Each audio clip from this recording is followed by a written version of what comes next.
ప్రతి ఏడు ఈ పాటికి వెండిపల్లెంలో డబ్బు పంచచాపు పెట్టి మర్యాదలు చేసేవారు. ఈ ఏడాది ఏమిటో ఇన్ని మార్లు ప్రదర్శనలు చేసినా మహారాజుకి మన మీద ధైర్యాలే. కోపం వచ్చి ఖడ్గంతో తల నరకనందుకు సంతోషించు. లేకపోతే రాజాగారు బయటకు వస్తే దండం పెట్టాలన్న జ్ఞానమే లేదు వీడికి. వీడే ఈసారి వెళ్ళి రాజాగారి కాళ్ళు అట్టుకుంటే గానీ క్షమించరు. ఏమంటావు రా దిష్టి బొమ్మ? గొంతు పూడుకుపోయింది. జన్మలో మొట్టమొదటిసారి నిజం చెప్పావుగా, ఇంకేం చెప్పను. తప్పు నాదేరా. నువ్వు చెప్పింది అక్షరాల నిజంరా వీరస్వామి. రేపు నేనొక్కడిని బంగ్లాకొచ్చి గద్యం పద్యం పాడి ప్రార్థించి దర్శనం అయ్యాక బహుమానం ఇమ్మని కోరతాను. అది కాదురా, రేపు దేవీపట్నంలో శివుడు వేషం నువ్వు వేస్తేనే. ఇదిగో ఇక నువ్వు సాగదీకు. మేమిద్దరం కలిసి ఆట గడితే గోదావరి కూడా ఆవేశం వచ్చి పొంగి ఊళ్ళోకి రావాలి. వస్తుంది. మొన్న అలా ఆవేశంగా కట్టినందుకే ఊరి వాళ్ళంతా కర్రలతోనూ కత్తులతోనూ దిగారు. నువ్వు నోరు మీరే శకున పక్షి. రాజు, రేపటి నుంచి నువ్వు రోజు బంగాళా దగ్గరే కాపురం పెట్టు.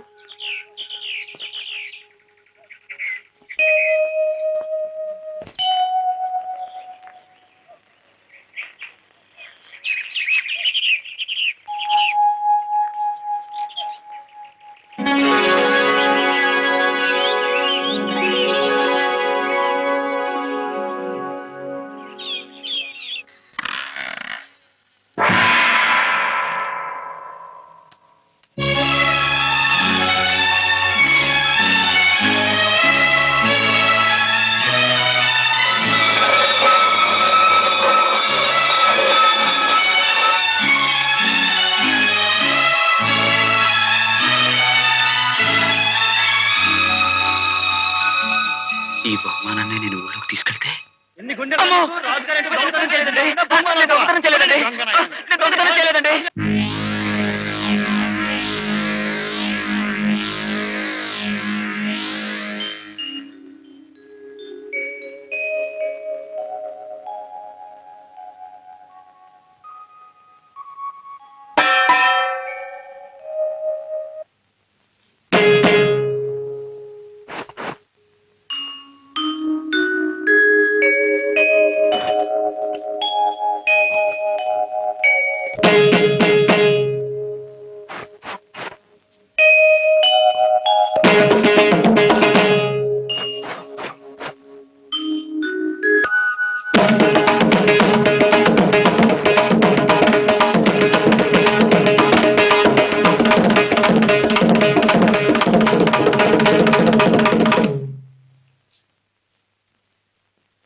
బాగుంటే అలా సైగలు చప్పట్లతో చెప్పడం దేనికి?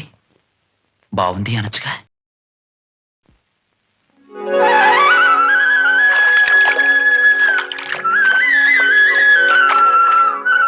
ఎరా రాజాగారి బంగ్లాకి 3 రోజుల నుంచి ఏకబిగిన తిరిగేస్తున్నాడు మనాడు.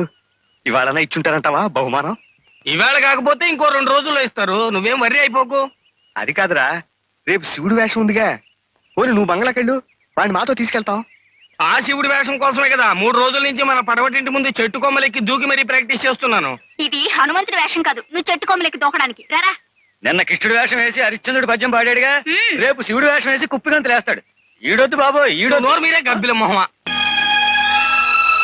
మూడో కంటికి తెలియకూడని పచ్చి నిజాలు నీతో చెబుతున్నందుకు ఆశ్చర్యంగా ఉంది కదూ. ఈ చీకటి గోడల మధ్య బ్రతుకుతున్న నేను నా జీవితంలో మనసు నోరు విప్పి మాట్లాడుతున్నది ఈ రోజే. అది నీతోనే. ఈ పళ్ళ్యాన్ని బహుకరించింది ఎందుకు ఇప్పుడు అర్థమవుతుందంటే, వద్దంటే ఈ పగటి వేషగాడు తన ఆటకి 4 చప్పట్లు కోరుకుంటాడే తప్ప బహుమానాలు పట్టుకావంచాలు కాదండి. దయచేసి లోపల పెట్టండి. మా బహుమతిగా వద్దులే, నా జ్ఞాపకంగా తీసుకో. సరే, అయితే దీని మీద నా జ్ఞాపకంగా అని రాయండి. అవును, అడగడం మర్చిపోయాను. మీ పంజరాలు ఏమిటండి? ఇవా ఒకప్పుడు జనంతోనూ పనివాళ్లతోనూ నిండి ఉండేది ఈ బంగ్లా. బయట నుంచి ఎవరైనా వస్తే పనివాళ్ళు వచ్చి ఆ వార్త రాజాగారికి అందజేసేవారు. ఇప్పుడు పని మనుషులు దాసీలు లేరు కాబట్టి ఈ పక్షుల్ని పెంచుతున్నారు మా అన్నయ్య. ఇవరిస్తే బయట నుంచి ఎవరో పిలిచారని అర్థం అన్నమాట. అప్పుడు ఆయన బయటకొస్తారు. బానే ఉంది కానండి, అసలు ఈ బంగ్లాయే ఓ పెద్ద పంజరం, అందులో మీరు ఒంటరి చిలక, మళ్ళీ ఇందులో పక్షులు వాటిని బంధించే పంజరాలునా? చూడండి అమ్మాయి గారు, పుట్టడం చచ్చిపోవడానికని మనకు తెలుసు. మధ్యలో ఏమిటండి ఈ బంధాలు బాధలును? వాటికి నాకు స్వేచ్ఛనిచ్చే కాలం ఎప్పటికైనా వస్తుందేమో. ఆ, సరే, ఇప్పుడే వస్తాను. ఆ. కాలం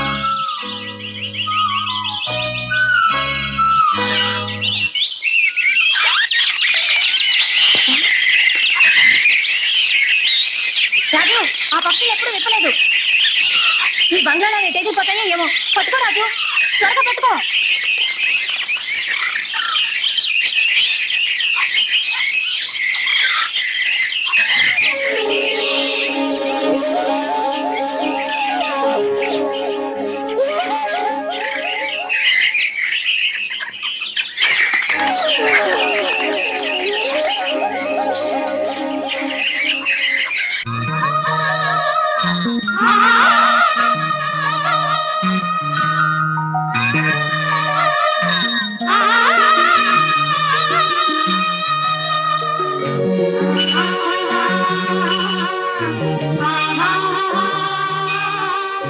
మీరు చెప్పిన ఊళ్ళని తిరిగాను సార్. ఎక్కడ ఆ నక్కలు లేవు సరికదా. సాక్షి ఇచ్చే మనుషులు కూడా ప్రత్యర్థిని సపోర్ట్ చేస్తున్నారు. What the hell is happening I say? ఆ ముత్యాలరావు కొడుకులు చాలా తెలివిగా ఉన్న సాక్ష్యాలను మాఫీ చేస్తున్నారు సార్. వీల్లేదు చందర్, వీల్లేదు. ఇంత బలమైన కేసు వాళ్ళ చీటింగ్ వల్ల ఓడిపోకూడదు. సార్, ఏమిటి? ముత్యాలరావు గారు చంద్రగారిని కలవాలంటున్నారు. ఏమిటయ్యా నువ్వు మాట్లాడేది? ఆ ముత్యాలరావు కొడుకులే కదయ్యా మన మీద కేసు అవును పెట్టి. సార్, ముత్యాలరావు గారు హాస్పిటల్లో ఉన్నారు. చంద్రగారిని వెంటనే కలవాలని, లేకుంటే మందులు కూడా తీసుకుని మొండి పట్టు పడుతున్నారు సార్. ఏమిటయ్యా చందర్ ఇది? ఏదేమైనా నేను వెళ్ళను సార్. వాళ్ళు చేస్తున్న మోసంలో ఇదో భాగమై ఉంటుంది. నువ్వు అలా కొట్టిపారేకి చందర్. నిరాశలో ఉన్న మనకి ఇదేదో కొసమెరుపులా ఉంది. వెళ్ళు, వెంటనే బయలుదేరి వెళ్ళు. వాళ్ళు నిన్నేమీ మోసం చేయరు. మనకు అన్యాయం జరగదు. ఆ రోజు మీ నాన్నగారి సాయం చేయకపోతే ఇప్పుడు రోడ్లమ్మట తినాల్సిన ఈ వెధవలు మీపైన కేసు పెట్టారా? ఇంతకాలం నన్ను హాస్పిటల్లో పడేసి నాకు తెలియకుండా ఇంత పని చేశారా వెధవలు? వాళ్ళు నా కొడుకులను చెప్పుకోవడానికి నాకు అసహ్యం వేస్తుంది. చూడండి లాయర్ గారు, వీరి తరఫున కోర్టుకు వచ్చి నేను సాక్ష్యం చెబుతాను. ఆ ఆస్తి బాబు గారికి దక్కేలా చేయండి.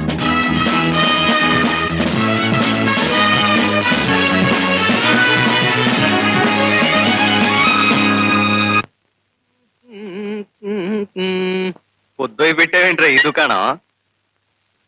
ఈ రోజైనా రాజాగారి దర్శనం అయిందా? బహుమానం ఇచ్చారేంట్రా? ఇచ్చారు. రాజుగారు ఇచ్చిన బహుమతి ఎప్పుడూ చాలా గొప్పగానే ఉంటుంది. ఈసారి ఏమి ఇచ్చారా? చాలా విలువైందిరా, మనిషి వెలకెట్లేంది. ఇదిగా నీ పైత్యానికి మేము ఇక్కడ ఉక్కిరి బిక్కిరి అయితే వస్తున్నాం కానీ అదేదో చూపించరా త్వరగా. అది ఎవ్వరికీ చూపించను, వివరాలు అడిగినా చెప్పను. బహుమానం అంటే అదేమన్నా చద్దను అనుకున్నావేంటి? నువ్వు అక్కడే బొక్కేయడానికి మాకు వాటాలుంటాయి. అతిగా పేలకు, అది నా సొంతం అంతే. ఏంట్రా పేలాప నాదా నీదా? రేయ్ అర్థమైందిరా, అర్థమైంది. డబ్బు మొత్తం నువ్వు ఒక్కడివి కొట్టేసి జుత్తు కత్తిరించుకుని రేయ్ నీ పథకం అర్థమైందిరా. నిన్ను ఏం చేస్తావు? నన్ను ఈ జట్టు నుంచి విలయిస్తావు అంతేనా? ఆ నిర్ణయం నేనే తీసుకున్నాను.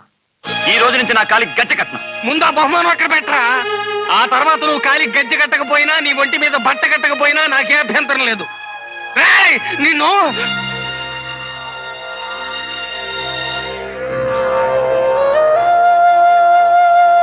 ఏరా బాగా ఆలోచించే తీసుకున్నావా ఈ నిర్ణయం? నువ్వు ఇలా నానిస్తే కాదు వీడిని అసలు. చాలా గొప్పవాడురా. అనాథ వెధవా ఆకతాయిలా తిరుగుతున్నాడని ఆటపాట నేర్పి జట్లో చేర్చుకున్న నాకు గొప్ప గురుదక్షిణ ఇస్తున్నావురా. చాలా సంతోషంగా ఉందిరా.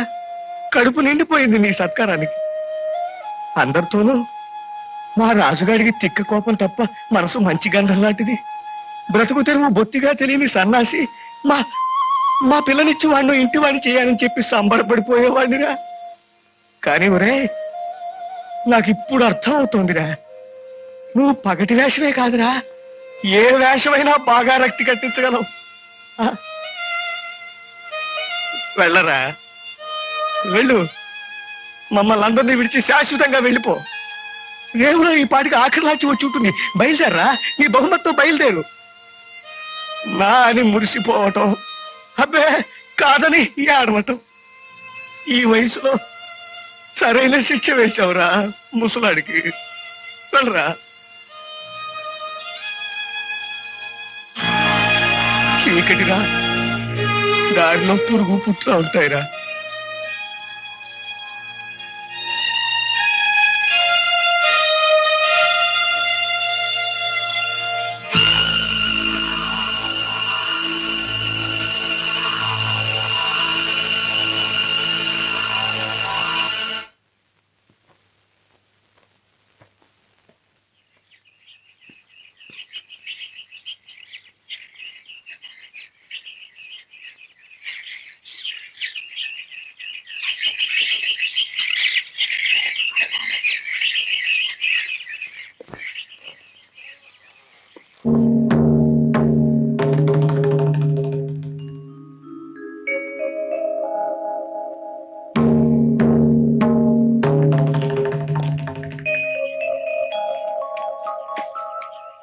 నచ్చిగా వేస్తారు ఈ పందిరి అయిపోతాడు బాబు.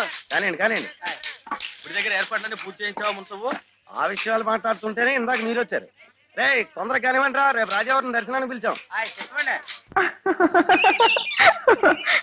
చెప్పాడు నిజం? పచ్చి నిజం అండి. కానీ అమ్మాయి గారు, జాతరలు చీకట్లో జరిగినా అందులో ఎన్ని రంగులుంటాయి తెలుసండి? అవునట, మా పని మనిషి గౌరమ్మ చెప్పేదిలే. చాలా బాగుంటుందట కదా? బాగుండడమా, బ్రహ్మాండంగా ఉంటుంది. అసలు అదో చిన్న ప్రపంచం అనుకోండి.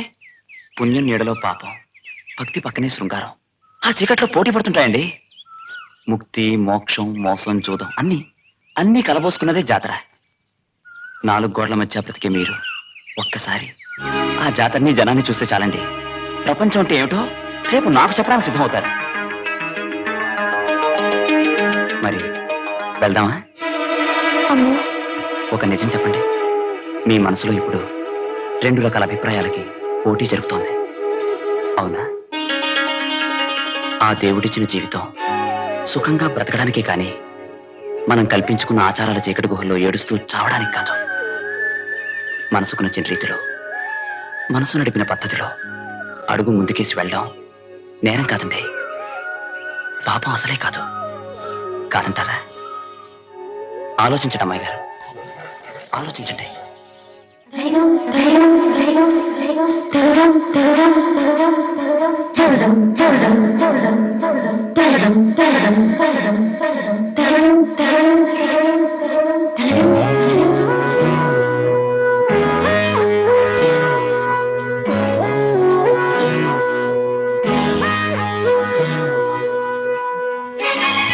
ఇంకాసేపట్లో దీపాలు వెలుగుతుంది.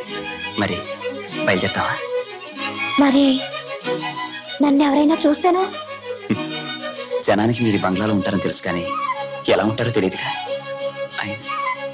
ఈ బట్టలో రావడం మంచిది కదలండి. ఈ చీర కట్టుకురండి. రెస్పెక్టెడ్ జస్టిస్, మా తరఫున అతి ముఖ్యమైన సాక్షిని ప్రవేశపెట్టడానికి కొద్దిగా వ్యవధి కావాలని కోరుకుంటున్నాను. ఆయన్ని తీసుకురావడానికి సార్, ఒక్కసారి ఇలా వస్తారా? ఆయన రాలేదా? కోర్టుకు రావడానికి తయారవుతున్న ముత్యాలరావు గారికి సడన్ గా బీపీ పెరిగి హార్ట్ అటాక్ వచ్చింది. ఆయన చచ్చిపోయారు. Order order. కనుక Hindu minority and guardianship act 8వ సెక్షన్ ప్రకారం సదరు అమ్మకం చెల్లదని శ్రీ రాజా శివప్రసాద్ చందర్ ఆ భూమిని ప్రతివాది అయిన మద్దాలి మురళీకృష్ణకు అప్పగించవలనని కోర్టు వారు నిర్ణయించడమైనది.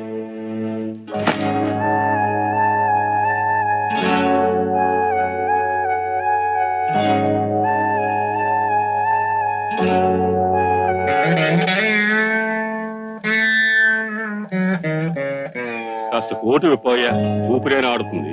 పర్వాలేదు లాయర్ గారు, ఉదయం బంగ్లా నుంచి బయలుదేరితే రాత్రి తిరిగి బంగ్లాకు వెళ్లే వరకు కోటు విప్పను. అలా అలవాటైపోయింది.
ఓడిపోయిన కేసుకి క్లయింట్ దగ్గర నేను డబ్బు తీసుకోను చంద్ర.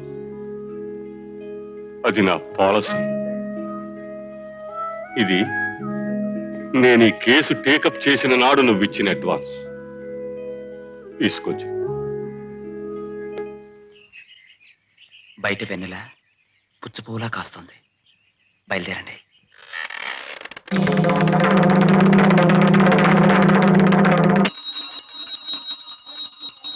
వందేహం మంగళాత్మానం భాస్వంతం యోగ విగ్రహం. మీ తాతగారు అనుకున్నావా? ఇంత నుంచి చూస్తున్నాను, ఎక్కదిరిపోతున్నాడు పీతలాగా. నిజంగా మీ తాతగారిదేనని ఆయనకేం తెలుసండి? ప్రతి ఏడు ఈ పాటికి దేవుడికి అర్చన చేయిస్తుండేవారు పెద్దరాజావారు. నేడు ఆయన పోయాక చిన్నరాజావారు కూడా బాగానే చేయించారు. కానీ ఈ ఏడే ఇలా జరిగింది. అసలు ఈయన బంగ్లాలోనే ఉండటం లేదటండి, ఏవో గొడవ మీద తిరుగుతున్నారట. ఏం గొడవలో ఏం కక్షలో, అసలు ఈ పెద్దోళ్ళతోనూ గొడవే ఇదండి. ఆ రాజుల్ని ప్రతి ఏడు ఆ దేవుడే రప్పించుకుంటాడట. ఏమిటో ఈ ఏడు ఎవరూ రాలేదు.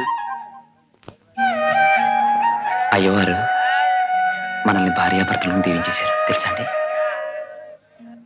మరి బయలుదేరుతావా?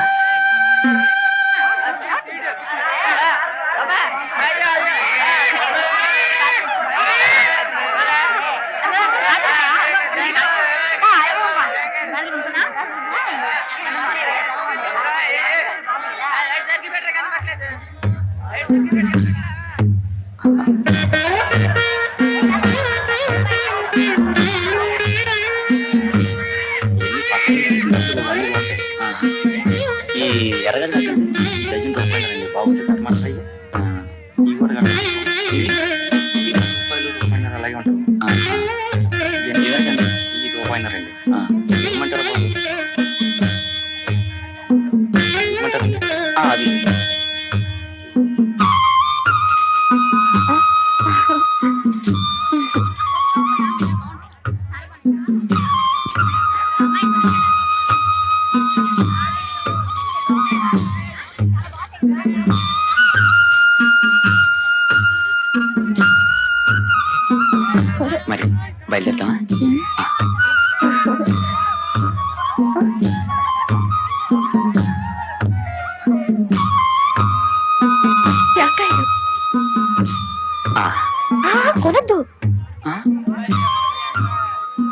చేద్దాం. ఇదేం పాడిపోతుంది మీకు? దొంగతనం చేసిన జాంకాయలు రుచిగా ఉంటాయట. మా పని మనిషి గౌరమ్మ చెప్పేదిలే. ఆ గౌరవం ఎవరండి నా ప్రాణాలు తీయడానికి? పోనీ ఆ దొంగతనం అది ఎలా చేయాలో ఏమిటో చెప్పిందా? కాయ చూసారా, కొరికితే తేలిలాగా ఉంటది. కడి ఏం కాయండి? ఈ కాయలలాగా చెప్తాం బాబాయ్, రూపాయి పదండి. 10 మరి దారుణంగా ఉందా? రూపాయిగా 5 ఎప్పుడన్నా బేరాలు చేసిన మొహాన మంది వెళ్ళేళ్ళవయ్యా కొన్నావు గాని.